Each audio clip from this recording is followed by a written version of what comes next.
പല്ലനയാറ്റിൽ നിന്നും മുഴങ്ങുമാ പല്ലവി കേട്ടുവോ ന്യായാസനങ്ങളെ. നമസ്കാരം.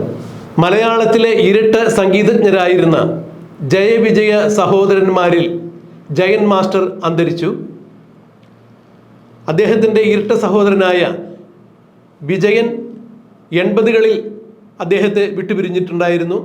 മലയാളിക്ക് അത് തീർത്താൽ തീരാത്ത, മലയാള സംഗീത ലോകത്തിന് അത് തീർത്താൽ തീരാത്ത നഷ്ടം തന്നെയായിരുന്നു. വിജയവാഡയിൽ ഒരു കച്ചേരി നടത്തുന്നതിന് വേണ്ടി പോകുന്ന അവസരത്തിൽ ട്രെയിനിൽ വച്ചാണ് വിജയൻ മാസ്റ്റർക്ക് നെഞ്ചുവേദന വരികയും തുടർന്ന് അടുത്ത ഒരു സ്റ്റേഷനിൽ ട്രെയിൻ എത്തുന്നതിന് മുമ്പ് തന്നെ അദ്ദേഹം മലയാള സംഗീത ലോകത്തെ കണ്ണീരിലാഴ്ത്തിക്കൊണ്ട് തൻ്റെ ഇരട്ട സഹോദരനായ ജയൻ മാസ്റ്ററെ തനിച്ചാക്കിക്കൊണ്ട് ഈ ഭൂമിയിൽ നിന്നും സംഗീത ലോകത്തു നിന്നും വിട പറയുകയായിരുന്നു.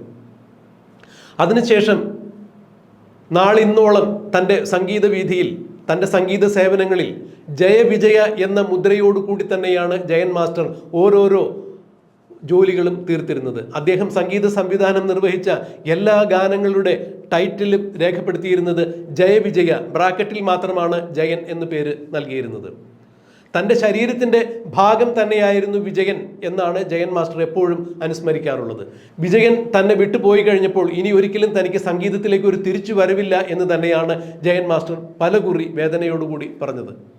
എന്നാൽ നമ്മളിൽ അർപ്പിക്കപ്പെട്ടിരിക്കുന്നത് സംഗീത സേവനമാണ്, അത് ഈശ്വരൻ്റെ വരദാനമാണ്, അതുകൊണ്ട് ഒരിക്കലും അത് ഉപേക്ഷിക്കരുത് എന്ന ഭാരതത്തിൻ്റെ ഗന്ധർവ ഗായകനായ യേശുദാസിൻ്റെ നിർബന്ധപൂർവമായ പ്രേരണയ്ക്ക് വഴങ്ങിയാണ് പിന്നീട് ജയൻ മാസ്റ്റർ സംഗീത ലോകത്തേക്ക് തിരിച്ചു വന്നത്.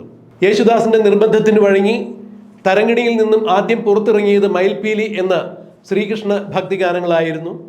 ഇത് കേരളം മുഴുവൻ ഏറ്റുപാടുകയായിരുന്നു. ജയൻ മാസ്റ്ററുടെ, ജയവിജയ സഹോദരന്മാരിൽ ജയൻ മാസ്റ്ററുടെ ആദ്യ ഗാനം, അതായത് ജയൻ മാസ്റ്റർ ഒറ്റയ്ക്ക് സംഗീത നിർവഹിച്ച ആ ഗാനം അക്ഷരാർത്ഥത്തിൽ ജയൻ മാസ്റ്ററുടെ മലയാള സംഗീത ലോകത്തേക്കുള്ള തിരിച്ചുവരവ് തന്നെയായിരുന്നു.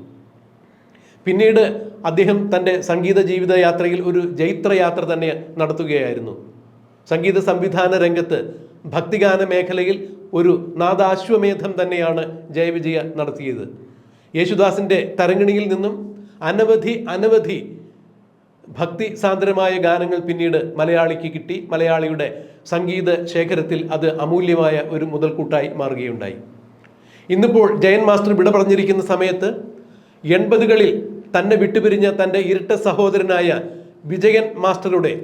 ജയൻ മാസ്റ്ററുടെ അനുജനായ ജയവിജയ ഇരട്ട സഹോദരന്മാരിൽ വിജയൻ്റെ മകൻ തൻ്റെ വല്യച്ഛനായ ജയൻ മാസ്റ്ററുടെ നിര്യാണത്തിൽ അതീവ ദുഃഖിതനായി കാണപ്പെട്ടു.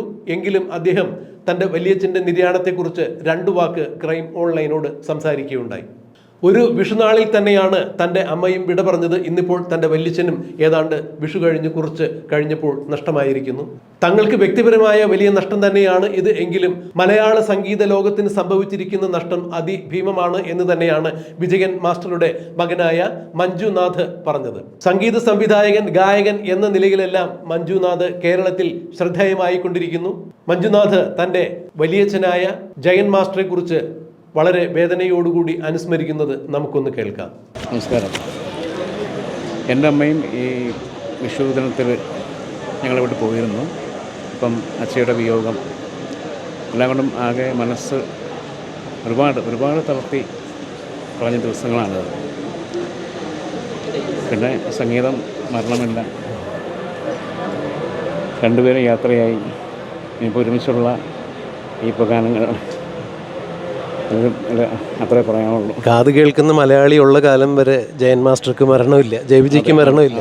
തീർച്ചയായിട്ടും അയ്യപ്പൻ്റെ ഒരു വലിയ നിയമമായിരിക്കാം, അത് വലിയൊരു അനുഗ്രഹമായിരിക്കാം. ആ ഒരു തീർച്ചയായും ഓരോ മലയാളിയും കേട്ടുണരുന്നതും ഉറങ്ങുന്നതും എല്ലാം അത് തന്നെയാണ്. ഇനിയും അയ്യപ്പനോ എന്നും വരെ അല്ല, ഈ ലോകത്ത് എന്നും വരെ ഉണ്ട്, അല്ലെങ്കിൽ ആ ഒരു അല്ലേ അങ്ങനെ. തീർച്ചയായും ശബരിമല സന്നിധാനം എത്ര കാലം അവിടെയുണ്ടോ അന്ന് ജയൻ മാസ്റ്റർ അവിടെ തന്നെ ഉണ്ടാവും, ആ സന്നിധാനത്തിലുണ്ടാവും. എന്തായാലും ഈ വേദനയിലും ഇങ്ങനെ ഒരു അനുസ്മരണം തന്നതിൽ വളരെ നന്ദിയുണ്ട്. പല്ലനയാറ്റിൽ നിന്നും